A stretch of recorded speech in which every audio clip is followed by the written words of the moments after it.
What's up, guys? It's Andy, and I have a voiceover video for you today. Thought we'd keep it short and sweet and do something different, so I have a stall cleaning video coming to you today. This was filmed on Labor Day, so let's go ahead. First, our barn muck boots on, and then we drive on out to the barn. It was a lovely day on this holiday, just some beautiful scenery on the way out to the barn. Lots of farm fields. It was a really cool day with a lot of clouds in the sky. And then when we get to the barn, this is our utility room, and I grab all the stuff that I need. You'll see I've got my pitchfork, my broom, and my shovel. And so next I'm going out to grab myself a wheelbarrow. It was very busy because stalls are not cleaned on holidays. In exchange, they cleaned our stalls on Sunday, which normally they don't clean stalls on Sundays. But whenever this month or this year, we've had a lot of Monday holidays. So everyone then comes out on the holiday. And so I've got my big wheelbarrow here now. And basically, what I'm going to do is first I'm going to sweep back all the shavings when I do my once a week cleaning, either whether that's on Sundays or on the holiday. I always do more of a strip job. He's not as bad as Gideon was, not by a long shot. So basically, I'm taking all the old scraps of hay, any food that he spit out and left on the floor. He is quite the water dribbler, so he makes the front of his stall pretty wet and it attracts a lot of the flies. So I'm doing my best to sweep up all of that sort of wet bedding that's towards the front of his stall. And yeah, it's going to take a minute, but basically I sweep everything back so that I have room for my wheelbarrow and I can start using my pitchfork.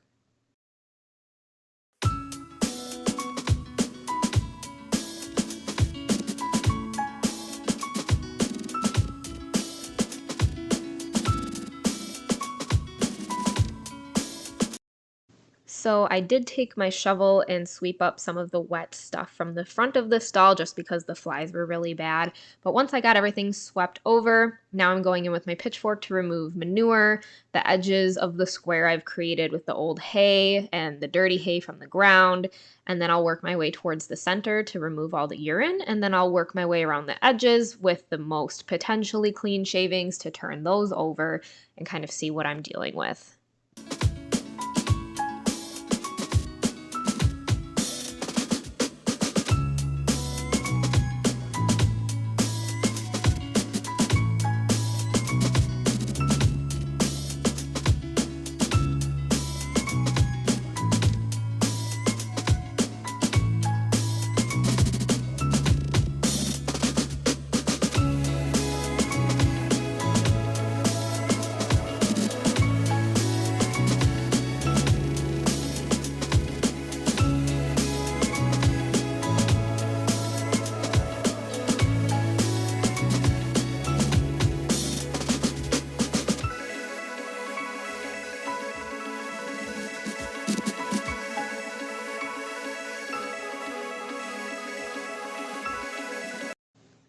So now I'm coming in with my shovel and my broom, and I'm going to sweep the front of the stall again. It had a little bit of sawdust settle there, so any moisture that remained, I can go ahead and sweep up. And then I'm also going to sweep up the urine spot, and then I'll go ahead and get new shavings.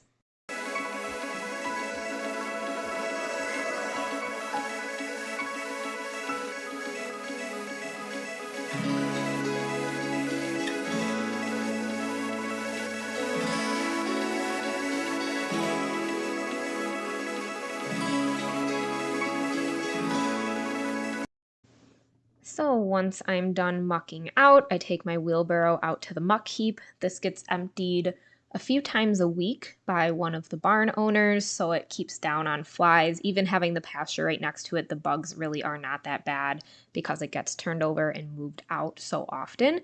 And we keep the wheelbarrows inside during the winter, but for the summer they're outside. This is our shavings trailer. So our barn gets shavings in bulk. It's obviously more economical that way, but I still like to try and save shavings where I can. Obviously, it just helps out the business. So we keep one wheelbarrow in the trailer, which we use to load up an exterior or external wheelbarrow. So one method that I'm doing here first is to lean the wheelbarrow up against the pile and take your pitchfork, your actual real metal pitchfork, and start working on the edges and the tops to get it to collapse. And when it collapses down like an avalanche, it goes right into the wheelbarrow. So this is eliminating the step of our second process, which would be shoveling it into the wheelbarrow. This kind of kills two birds with one stone, and therefore it is my preferred method, though on this day we got to a point where the shavings were pretty compacted, so it was hard to kind of do this model. But basically what I do then is I turn around and I take it to the edge of the trailer where I dump it into the wheelbarrow that I have outside of the trailer. I usually will use the shovel to top off, even if I do this method first.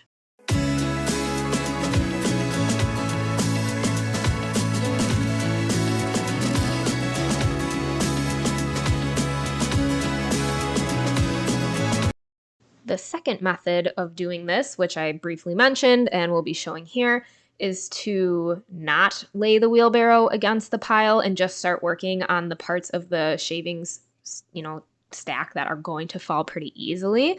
So you can see I'm going at the sides here, and I might go at the top a little bit. So you can see all of the shavings avalanching down into a nice pile. This is a little more labor intensive in the fact that you then have to follow up with the shovel and scoop all of what you've just knocked down into the wheelbarrow. But either way works, it just depends how much physical labor you want.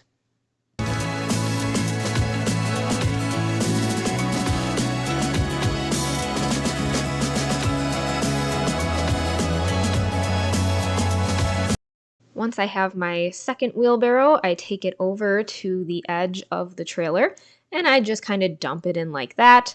I did not aim very good this time. I did miss a little bit of the wheelbarrow, but I usually fill two of the smaller trailer wheelbarrows into one big one, and that is usually a good amount of shavings on a strip day.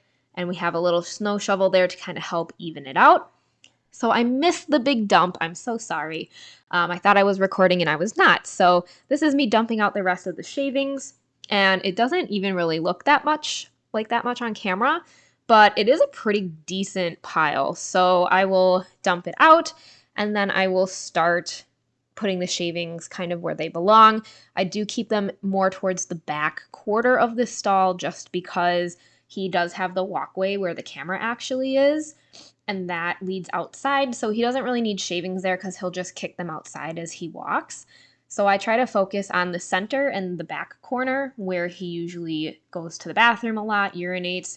He does poop on the edges, which I find kind of interesting, but he probably just doesn't want to lay on it. But then sometimes I'll come in and his stall will be a hot mess. So I don't really know what he does at night. He's kind of interesting. So I try to keep the edges and the center built up a little bit, and then I just kind of lay out the shavings towards the sides. And then I'll go through, and since it is bulk shavings, I'll look for any chunks of wood or longer pieces of wood that maybe didn't get ground up well from whatever warehouse we got them from. And I'll pull those out just to make sure he doesn't accidentally stab himself, because my horses are severely accident prone. I even, just like Gideon, Elliot has all these cuts and scrapes that don't look like they're from other horses, but we can't seem to pinpoint anything in the stall or the pasture that would be creating that issue. So not really sure what that's about. So then when I'm done, I will go and put all of my utensils away back in that utility room where I got them from.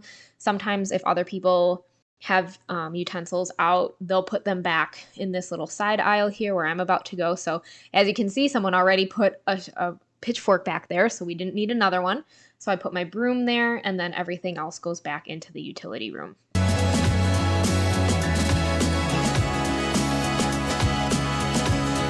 Once the stall itself is cleaned, Elliot has a salt block holder and then his automatic waterer as well as his grain bucket that all get cleaned out.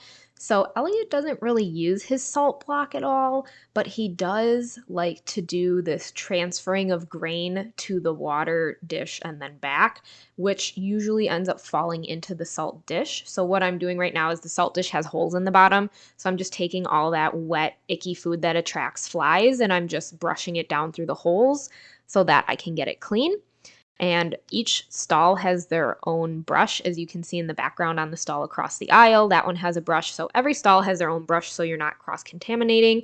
And I'll use that to clean the salt block area. I'll use it to clean the automatic waterer, and then I'll use it to clean his grain bucket.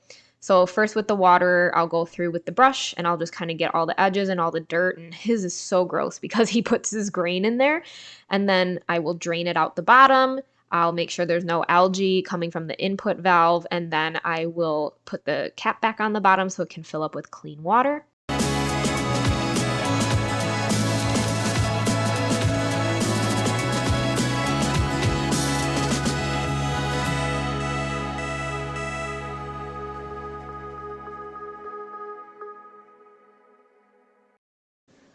And once everything's done, I take that bucket and dump it outside in the run because the sun will dry it up. Then I'll take, as one last step, the grain bucket, which I've now put all this gross stuff into, to the wash stall, and I will give it a good rinse and a good scrub. And then I'll take it to the break room to dry it out with paper towel, because if I leave it wet and there's any residue left in there, it's going to attract more flies. So trying to decrease the moisture to decrease our bug problem.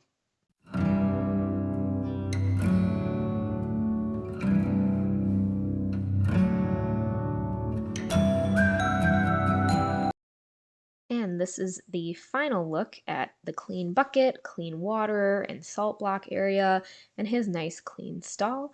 I hope you guys enjoyed this week's video. We will maybe try some new sort of content like this, and we'll see you guys in the next one.